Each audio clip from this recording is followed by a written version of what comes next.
آگے سورہ صف ہے، یہ مدنی صورت ہے۔ اس سورہ مبارکہ میں جہاد کی بڑی پرزور ترغیب دی گئی ہے، تو اس مناسبت سے اس کا نام سورہ صف ہے۔ اور فرمایا کہ سبح للہ ما فی السماوات و ما فی الارض وهو العزیز الحکیم، اس کائنات کی ہر چیز اللہ تعالیٰ کی تسبیح کرتی ہے اور اللہ تعالیٰ غالب حکمت والا ہے۔ یہ جتنی بھی صورتیں آ رہی ہیں 28ویں پارے میں، ان کے شروع میں یہی الفاظ آ رہے ہیں، سبح للہ یسبح للہ، کائنات کی ہر چیز اللہ کی تسبیح کرتی ہے۔ مفسرین نے کہا کہ یہ بار بار اللہ تعالیٰ ہمیں کیوں کہتے ہیں یہ کہ کائنات کی ہر چیز اللہ کی تسبیح کرتی ہے؟ یہ اس لیے ہمیں کہا جا رہا ہے کہ تسبیح تو کائنات کی ہر چیز کرتی ہے، تم بھی اگر صرف تسبیح پر اکتفا کرو گے تو اس سے کیا ہوتا ہے؟ تمہیں اللہ تعالیٰ نے کسی اور مقصد کے لیے پیدا کیا ہے، صرف تسبیح پر اکتفا نہ کرو۔ تسبیح تو ہر چیز کرتی ہے کائنات کی، اللہ تعالیٰ تمہاری تسبیحوں کا محتاج نہیں ہے، بلکہ اللہ تعالیٰ نے تمہارے کانوں پر جو ذمہ داری عائد کی ہے اس دنیا میں، امر بالمعروف نہی عن المنکر، اللہ کی دین کے غلبے کی سربلندی کے لیے کام کرنا، اپنی جان مال اولاد لگانا، یہ اس کے لیے آگے بڑھو، صرف تسبیح لے کر نہ بیٹھ جاؤ۔ تسبیحیں تو کائنات کی ہر چیز کرتی ہے۔ اور آگے ایک اور چیز فرمائی، یا ایھا الذین آمنوا لم تقولون ما لا تفعلون، اے ایمان والو ایسی بات کیوں کرتے ہو کہ جس کو کر نہیں سکتے؟ اس کا ایک مفہوم یہ ہے، ایک ہوتی ہے اس کا ایک مفہوم بعض اوقات لوگ غلط بیان کرتے ہیں۔ عام طور پر لوگ اس کا مفہوم یہ بیان کرتے ہیں کہ جس چیز پر تم خود عمل نہیں کرتے تو دوسروں کو کیوں کہتے ہو؟ مثلا ایک آدمی نماز نہیں پڑھتا تو وہ کسی دوسرے کو کہہ دے کہ یار نماز پڑھو، تو آگے سے کہے گا تم خود نہیں پڑھتے تم۔ یہ مطلب نہیں ہے اس کا، یہ مطلب اس آیت کا نہیں ہے کہ جس چیز پر آدمی خود عمل نہیں کر رہا تو وہ دوسروں کو بھی نہیں کہہ سکتا۔ کہہ سکتا ہے، جو یعنی دین کی بات آدمی کہہ سکتا ہے ہر کسی کو، بے شک اپنے عمل میں نہ ہو، یہ اس آیت کا مطلب نہیں ہے۔ اس آیت کا مطلب ہے ایسا دعویٰ نہ کرو کہ جس کو پورا نہ کر سکو۔ اصل میں کچھ لوگوں نے یہ دعویٰ کیا تھا، کچھ لوگ تھے صحابہ کرام میں سے یا مسلمانوں میں سے تھے، جو کہتے تھے کہ اگر نا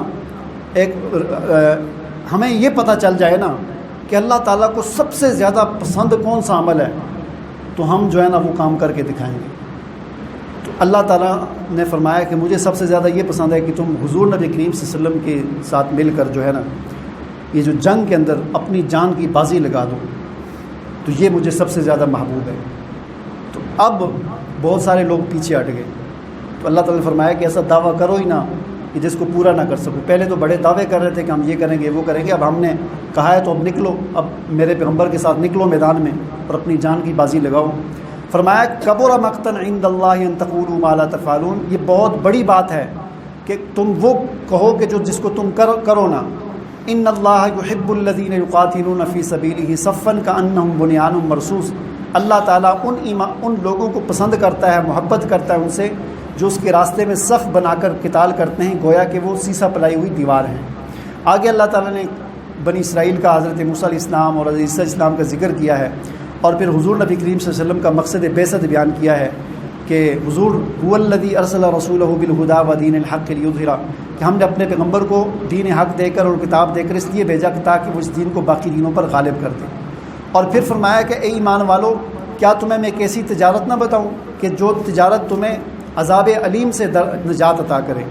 یعنی بعض کچھ تجارت ہوتی ہے وہ انسان کو فائدہ دیتی ہے پیسے کا، کوئی تجارت ہوتی ہے انسان کو کوئی اور فائدہ دیتی ہے، کہ کوئی تجارت آدمی کرتا ہے آدمی کو اس کے نتیجے میں گاڑی مل جاتی ہے، کوئی تجارت آدمی کرتا ہے اس کے نتیجے آدمی پلاٹ مل جاتا ہے۔ فرمایا کہ میں تمہیں ایک ایسی تجارت نہ بتاؤں کہ جس کے نتیجے میں تمہیں اللہ کے عذاب سے نجات مل جائے؟ وہ کیا ہے؟ تؤمنون باللہ ورسولہ، اللہ اور اس کے رسول پر ایمان لاؤ، وتجاہدون فی سبیل اللہ باموالکم وانفسکم، اپنی جان اور مال کے ساتھ اس کے راستے میں جہاد کرو، یہ تمہارے لیے بہتر ہے اگر تم اس بات کو سمجھو تو۔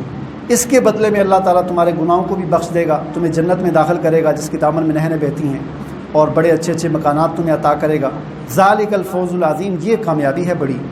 اور اس کے علاوہ وَأُخْرَىٰ تُحِبُّونَهَا، اس کے نتیجے میں دنیا میں اللہ تعالیٰ تمہیں ایک انعام یہ دے گا کہ نصر من اللہ وفتح قریب، کہ جسے تم بھی پسند کرتے ہو کہ دنیا کی فتح، اللہ کی مدد اور دنیا کی فتح، یہ بھی تمہیں اللہ تعالیٰ عطا کرے گا۔